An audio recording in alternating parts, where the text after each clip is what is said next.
चलिए बाबू लोग ध्यान दीजिए। आज फिर आप लोग के यूट्यूब क्लास में बहुत बहुत स्वागत है। आज हम लोग को एक्सरसाइज 3.6 पढ़ना है। क्वेश्चन देखिए क्या है। निम्न समीकरणों के युग्मों को रैखिक समीकरण के युग में बदल कर हल करना है। रैखिक समीकरण में तो इसको हम रैखिक समीकरण में कैसे बदलेंगे ये चीज को देखिए। यहाँ पर 1/2x लिखा हुआ है। 1/2x, ठीक है। 1/2x है तो हम इसको 1/2 इंटू एक्स लिख सकते हैं, या 1/2 इंटू 1/x लिख सकते हैं। इसको देखिए 1/3 है तो हम इसको 1/3y, तो 1/3 गुना 1/y लिख सकते हैं। तो अगर हम इसको मान लें अलग एगो सिंबल, इसको मान लें, इसको मान लें, तो हम इस चीज को आसानी से बना सकते हैं। देखिए हम क्या करते हैं। माना कि 1/x इक्वल टू हम ए मान लेते हैं, 1/y इक्वल टू हम बी मान लेते हैं। इसलिए अब यहाँ से 1/x हट गया है, इसके जगह पर क्या आ गया है, ए आ गया है। इसके जगह पर ए आ गया है ना, बट्टा में 2 है, बट्टा में 2 कर लीजिए। 1/y की जगह पर हमने क्या माना, बी, तो बी ले लीजिए। बट्टा में 3 है, 3 कर लीजिए, ये हो गया 2।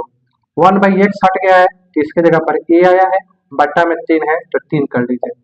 1/y आया है तो यहाँ पर बी कर लीजिए, बट्टा में 2 है, 2 कर लीजिए, 13/6 कर लीजिए। कोई दिक्कत।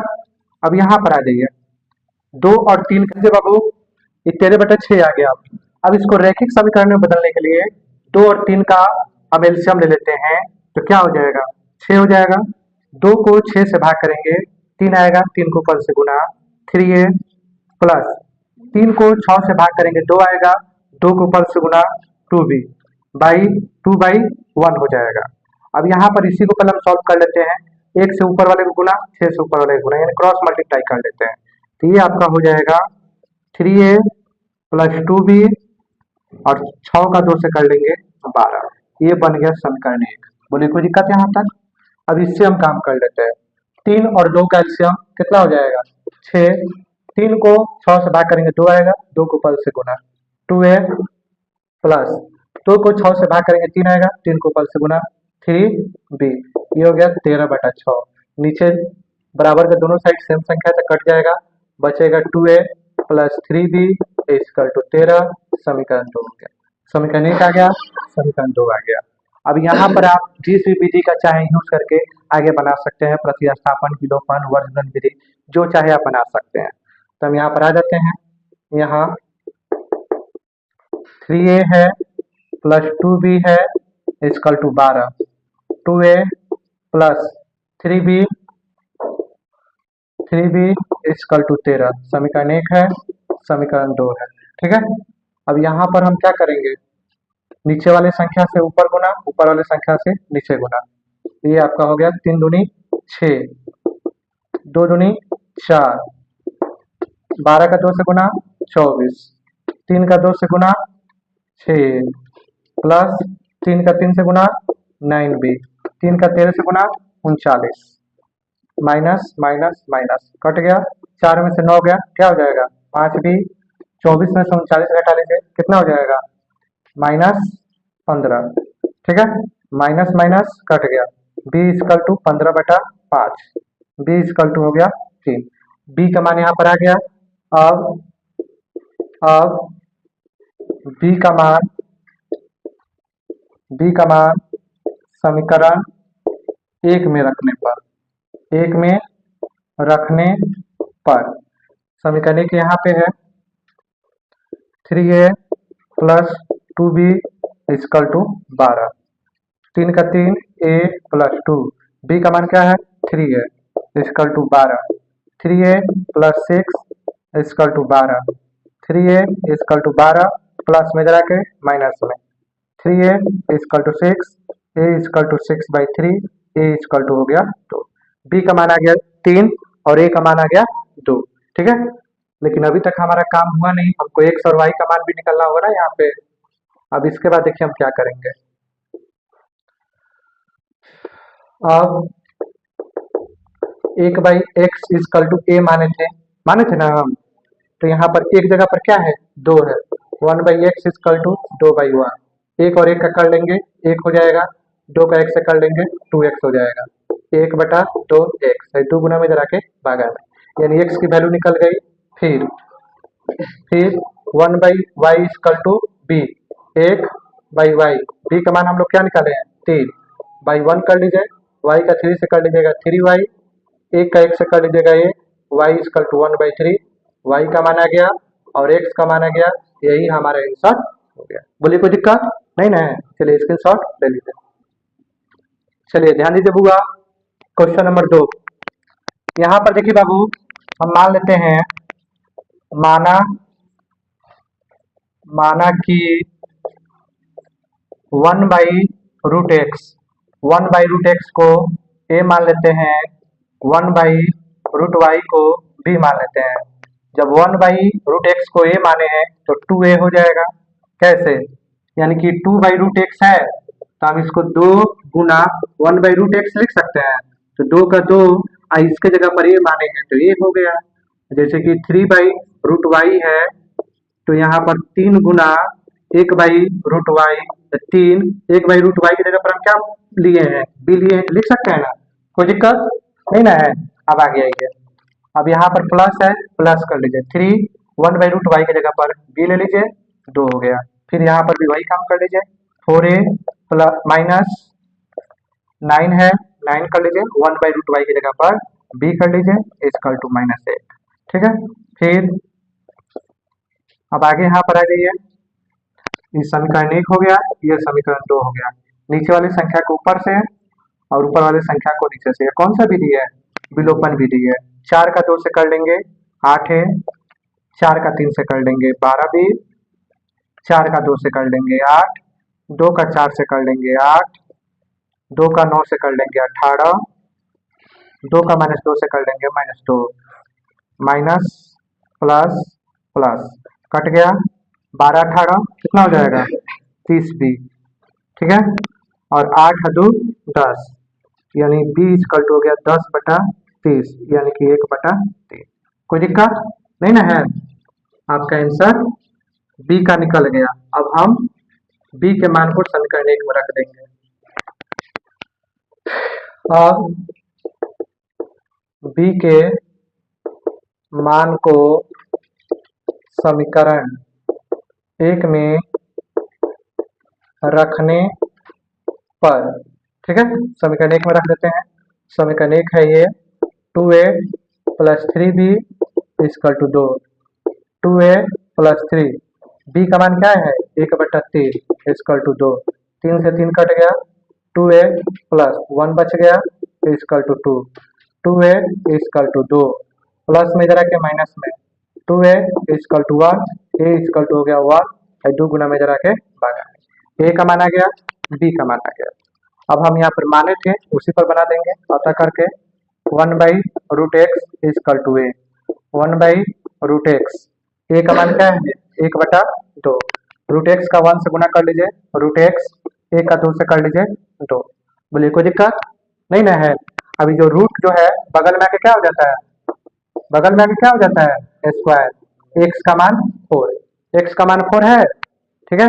अब आगे जाइए, फिर 1/√y equal to b, 1/√y, y का मान क्या, b का मान क्या लाए हैं 1/3, 1/√y है, √y का 1 से कर लेंगे, √y 1 का 3 से कर लेंगे 3, y स्क्वायर, रूट जो है बगल में आके क्या हो जाएगा स्क्वायर में हो जाएगा, y इक्वल टू 9 हो जाएगा, यानी x का मान 4 और y का मान 9 आ गया। बोलिए कोई दिक्कत नहीं ना है, चलिए स्क्रीनशॉट ले लीजिए। चलिए ध्यान दीजिए बुआ, क्वेश्चन नंबर 3, यहाँ पर देखिए 4/x है तो इसको हम 4 गुना 1/x लिख सकते हैं, 3y है यानी 3 गुना y लिख सकते हैं। तो जो जो ही गुना किए हैं हम उसी को मान लेते हैं हल में। माना कि 1/x equal to a, y equal to b, इसलिए 1/x ले लिए तो खाली 4 बच गया है, और 1/x की जगह पर a हो जाएगा, 3 y की जगह पर b हो जाएगा इक्वल टू 14। यहाँ पर 1/x हट जाएगा तो खाली 3 बचेगा, और इसको ए कर लेते हैं -4, इसको बी कर लेते हैं 23। अभी देखिए ऊपर नीचे कहीं बराबर नहीं है, यह समीकरण 1 हो गया, समीकरण 2 हो गया, ऊपर 3 से या नीचे 4 से गुना कर लेते हैं। यहाँ पर आ जाइए, 3 का 4 से कर लेंगे 12a, 3 का 3 से कर लेंगे 9b, 3 का 14 से कर लेंगे 42, 4 का इससे कर लेंगे 12a, माइनस 4 का 4 से कर लेंगे 16b, इसका इससे गुना कर लेंगे 12 के हाथ में 1, 8 1 9। अब यहाँ पर जी माइनस प्लस माइनस कट गया, 9 और 16 कितना हो जाएगा 25b। अब 42 में से 92 जाएगा, कितना हो जाएगा 50, 50 हो जाएगा ना माइनस में, ठीक है। अब आगे आ जाइए, b इजकल टू -50/25, ये हो जाएगा -2, b का मान आ गया -2। बोलिए कोई दिक्कत नहीं ना है। अब आगे आ जाइए, अब b का मान समीकरण 1 में रखने पर 4a + 3b is equal to 14, 4a + 3, b का मान -2 equal to 14, 4a plus minus minus 3 का 2 से गुना कर लेंगे -6 आ जाएगा is equal to 14, 4a is equal to 14 minus इधर आके प्लस में 4a is equal to 20, a is equal to 20/4, a is equal to आ गया 5, a का मान आ गया, b का मान आ गया। बोलिए कोई दिक्कत। अब हम जो माने थे उसको सोल्यूशन कर लेते हैं। अतः 1/x इजकल टू हम a लिए थे 1/x, a का मान 5 आया है, 5 का 1 से कर लेंगे 5x, 1 का 1 से कर लेंगे 1, x इजकल टू 1/5, यानी x का वैल्यू आ गया। फिर y इजकल टू b माने थे, तो यहाँ पर y को y रहने दीजिए, b का मान -2 आया है, ये भी आपका आंसर आ गया। बोलिए कोई दिक्कत, x का और y का मान आ गया, कोई दिक्कत नहीं ना है। चलिए आप स्क्रीनशॉट ले लीजिए, उसके बाद आगे देखते हैं। चलिए जान लीजिए बउआ, यहाँ पे हम हल में चलिए, 1 माना कि 1/x-1 को हम a मान लेते हैं, 1/y-2 को हम b मान लेते हैं। इसलिए इतना में से 1/x-1 हटा दिए तो खाली 5 बचा है, और इसकी जगह पर a माने हैं, ये ले लीजिए। अभी पूरा को हम b माने हैं, b ले लीजिए 2, इसमें 6 आ जाएगा, a आ जाएगा, माइनस इसमें 3 आ जाएगा, और इसकी जगह पर क्या आ जाएगा b आ जाएगा, 1 आ गया। इसको समीकरण 1 ले लीजिए, इसको समीकरण 2 ले लीजिए, इसमें आप क्या कीजिए 6 से गुना कर लीजिए, इसमें 5 से गुना कर लीजिए, तो 6 5 30 प्लस 6 का b से कर लीजिए 6b, 6 का 2 से कर लीजिए 12, 5 का 6 से कर लीजिए 30, 5 का 3 से कर लीजिए 15, 5 का 1 से कर लीजिए 5, माइनस प्लस माइनस कट गया, 6 और 15 कितना हो जाएगा 21b, 12 में से 5 जाएगा 7 हो जाएगा, b equal to 7/21, b equal to हो गया 1/3, b का मान आ गया यहाँ पे 1/3। अब b का मान समीकरण 1 में रखने पर समीकरण 1 यहाँ पे है 5a + b equal to 2, 5a + 1/3 equal to 2, 5a equal to 2 plus में जरा के माइनस में 1/3, 5a इजकल टू 1 और 3 कैल्सियम 3, 1 को 3 से भाग करेंगे 3 आएगा, 3 को 5 से गुना 6, 3 को 3 से भाग करेंगे 1 आएगा, 1 को 5 से गुना 1, 5a इजकल टू 5/3, इसके नीचे कुछ नहीं, 1, 5 से 5 कट गया, a का 3 से कर लेंगे 3a equal to a is equal to हो गया 1/3, यानी b का मान भी सेम आ गया और a का मान भी सेम आ गया, ठीक है। अब आगे आ जाइए, अतः अब यहाँ पर देखिए 1/x-1 है और a का मान हम लाए हैं 1/3, x-1 का 1 से गुना कर लेंगे, इतना आ जाएगा, 1 का 3 से कर लेंगे 3, x इजकल टू 3 माइनस में जरा के प्लस में x इजकल टू हो गया 4। फिर हम यहाँ पर 1/y-2 इजकल टू d लिए थे, तो 1/y-2 b का मान है 1/3, क्रॉस मल्टीप्लाई कर लीजिए, तो ये हो जाएगा 3, y इजकल टू 3 माइनस में जरा के प्लस में, y का मान आ गया 5, y का मान 5 और x का मान आ गया 4। बोले कोई दिक्कत यहाँ तक? नहीं। चलिए आप इसका स्क्रीनशॉट ले लीजिए। वीडियो अच्छा लगा हो तो लाइक और सब्सक्राइब कीजिए। तब तक मिलते हैं अगले क्वेश्चन में। धन्यवाद।